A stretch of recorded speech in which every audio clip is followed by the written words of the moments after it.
पर्यंत हा त्याचे 2 श्लोक आहेत, तुम्हाला ते सांगतो मी. श्रीमद छत्रपते शिवस्य नृपते सिंहासने निष्ठता.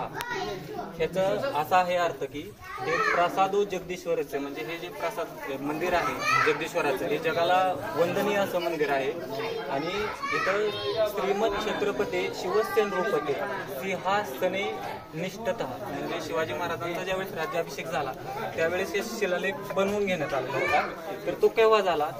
शाके षट नवबान श्रोमिक हा इथून चालू होतो. शाके षट नवबान श्रोमे गस आनंद आनंद संवत्सरे ज्योतिराज मुहूर्त कीर्ती महिते शुक्लेश सारपे तिथो. इथं एक असा आकडा दिसत असेल तुम्हाला.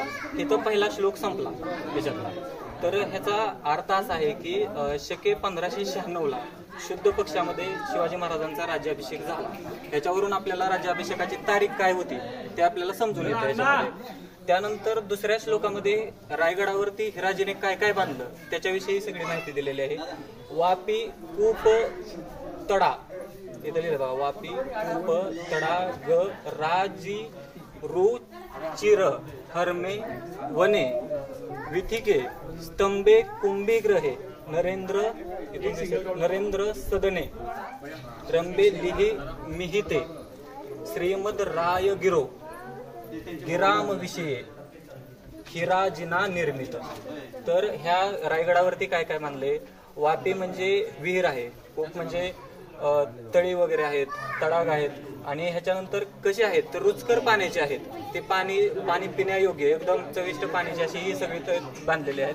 त्यानंतर हरमे म्हणजे इतर रस्ते आहेत, वने वितिके आहेत, स्तंभे कुंभीग्रह म्हणजे हत्तीशाळा आहे, गजशाळा वगैरे बांधलेल्या आहेत.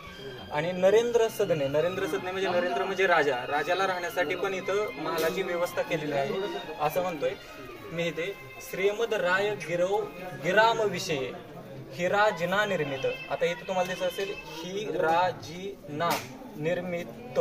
तर हे कुणी बांधलं सगळं रायगडावरती? तर हिराजीने बांधलं, हिराजी नावाच्या माणसाने बांधलं. तुम्हाला दुसरा शिलालेख तिथं बघायला भेटेल, तिथं हिरोजी इंदळकर, त्यातलं आता इंदळकरचं ई तुटलेलं आहे, मोडीतलं आहे सर असं, त्याच्यामुळे जरा थोडसे आहे. त्यानंतर ते काय सांगतात की या शेवटच्या वळीमध्ये काय सांगितले आपल्याला? याव चंद्र दिवा करोती विलसत सावत्स्य मृजुंभते. तर ह्याच्यामध्ये असं सांगितलंय की जोपर्यंत चंद्र सूर्य आहेत तोपर्यंत ह्या रायगडाचं वैभव असंच टिकून राहील. आता हे असंच टिकणार आहे का नाही माहित नाही, कारण आपणच येऊन हे सगळं जतन केलं पाहिजे, संवर्धन केलं पाहिजे.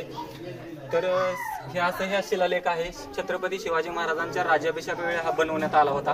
तर ह्याची सगळी अशी 2 श्लोकामध्ये माहिती आहे. आणि दुसरा एक शिलालेख इथं पायरीवरती बघायला भेटेल तुम्हाला.